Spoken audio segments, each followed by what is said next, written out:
Teresa Messias é professora de Teologia na Universidade Católica Portuguesa e hoje convidada do programa Eclésia. Muito boa tarde. Olá, Paulo. Obrigado por estar neste programa. Obrigada. De que forma é que o Concílio Vaticano II introduz, de facto, esta temática do laicado na Igreja, do ser leigo na Igreja? Esta temática é precedida de um aspecto muito interessante, que é a afirmação do povo de Deus como uma realidade de pessoas com igual dignidade. Isto é um ponto muito interessante porque marca um grande confronto com uma ideia da Igreja que precedia esta eclesiologia, que era a Igreja vista como uma sociedade de desiguais. Portanto, o clero de um lado, com um grande poder e uma grande missão de governar e de dirigir, e depois um grande séquito de pessoas batizadas, mas que não tinham igual dignidade dentro do espírito da Igreja.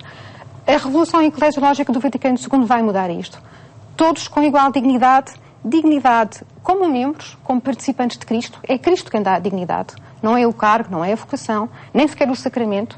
E depois dignidade na própria ação, na própria vida, na própria atuação, quer intra-eclésia, quer extra-eclésia. E, portanto, esta nova configuração da eclesiológica permite ver o leigo como alguém com uma dimensão fundamental na sua identidade crente e no seu trabalho apostólico, a par do bispo, a par do padre, a par do religioso, sem se confundir com nenhum destes. Não é? Com uma identidade própria, não é? Com uma identidade própria, exatamente. E essa identidade é afirmada no documento da Igreja, onde se fala da identidade da Igreja, onde se fala dos vários setores que a compõem. Inclui-se aí, na Constituição Lumen Gentium, o que se diz acerca do leigo, como uma das partes. Sim, os leigos na Lumen Gentium, a definição é mais uma descrição que uma definição propriamente ontológica ou essencial. Descreve o leigo como aquele que não participa do sacramento da ordem e que não é religioso. E há quem diga essa uma definição pobre? Há quem diga que é um duplo não à partida, o que não é nunca agradável definir algo pelo não.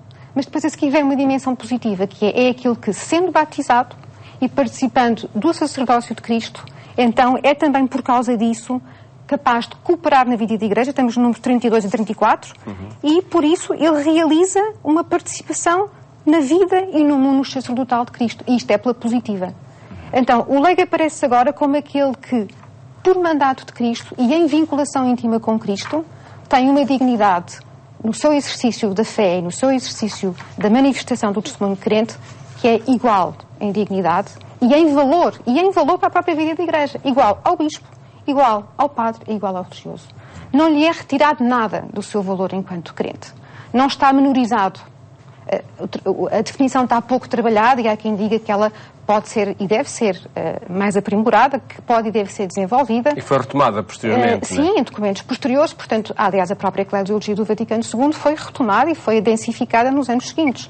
O que hoje nós chamamos de eclesiologia de comunhão não vem propriamente neste documento que é a Lumen Gentium, mas estão cá as bases para este aspecto da igual dignidade a partir de uma única realidade, que é a participação na vida de Jesus Cristo e no ser que é Cristo, ser em Cristo.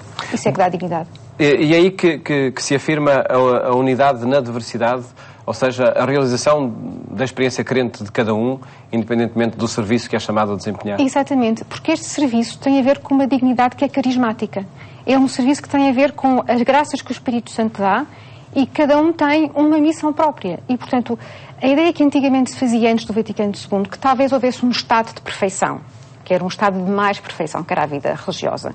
Os leigos apareciam nesta concepção de haver uns estados mais perfeitos que outros, talvez como um estado menos perfeito, digamos assim. Porquê? Pela sua relação com o mundo. Porque havia esta ideia, de facto, negativa, que o mundo era o lugar da tentação, o lugar do maligno, o lugar onde nós nos pervertíamos. O Vaticano II muda tudo isto. Não, o mundo é o lugar, fonte de santidade, é uma fonte de santidade.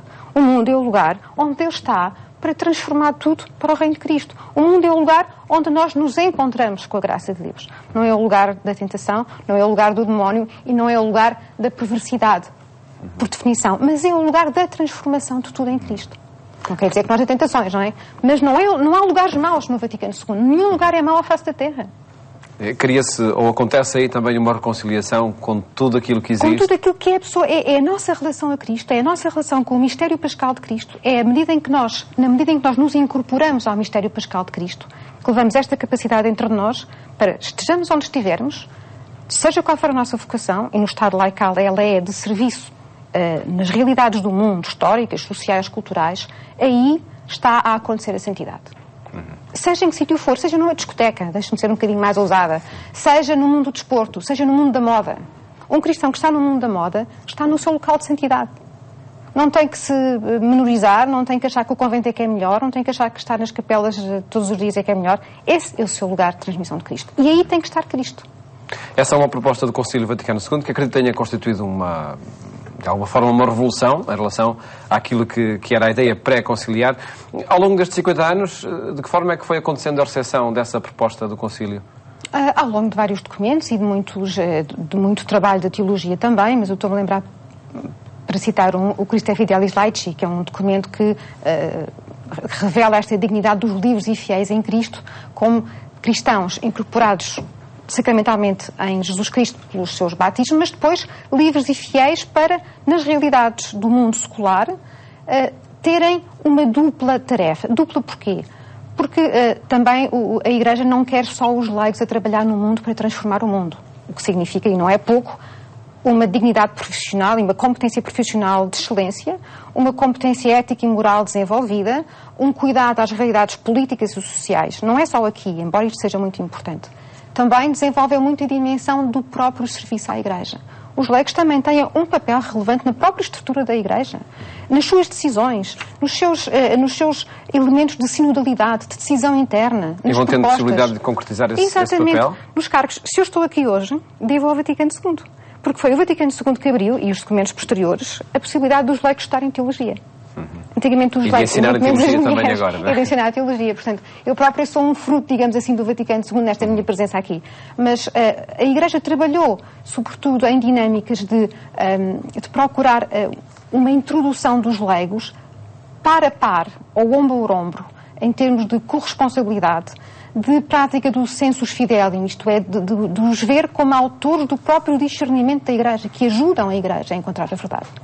Não são só os bispos que exercem um discernimento em relação aos leigos. Os leigos, em conjunto com a hierarquia e com os outros Estados, os religiosos, em conjunto buscamos a verdade e procuramos ver o que é que Deus quer de nós. Por isso, os leigos têm que estar nas estruturas da Igreja, têm que estar nas instâncias de discernimento, têm que ser chamados e ouvidos, porque se não os ouvirem... há um elemento que falha na busca da verdade, daquilo que Deus quer para nós. E aquele maioritário, se calhar, não é? Pelo menos é aquele que, sendo o maior número de crentes os leigos, são aqueles que depois, na realidade do contacto com o mundo, depois têm que ver com esses discernimentos e têm que levar para o mundo essas buscas de verdade que a Igreja faz. Portanto, eles têm necessariamente que ser ouvidos. Assim, deixe-me só dizer uma coisa muito interessante. São Bento tem uma regra, deve conhecer a regra de São Bento, que diz determinadamente uma coisa muito bonita. Diz que o abade, quando faz um discernimento a respeito da sua comunidade, deve sempre ouvir o membro mais novo que está na reunião. Nós diríamos, mas então, é o que tem menos dignidade na ordem das igrejas e, sobretudo, das ordens religiosas antigas. Os mais velhos são os que têm mais peso. E diz, não, porque o Espírito Santo gosta de falar pelos mais novos, por aqueles que aparentemente não estão revestidos de tanta autoridade. Mudando o que deve ser mudado, eu aplico isto um pouco à questão da Igreja dos leigos. Por que não ouvir os leigos?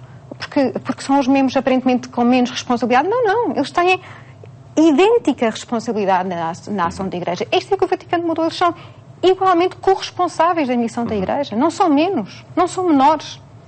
Não são uma partezinha daquilo que a Igreja é. Uma parte, sem dúvida, significativa e muito importante, e um desafio que o Concílio deixou, que nós continuaremos a analisar de hoje a 8 dias, quando nos voltarmos a encontrar aqui no programa Eclésia para este espaço em que recordamos os conteúdos saídos do Concílio Vaticano II.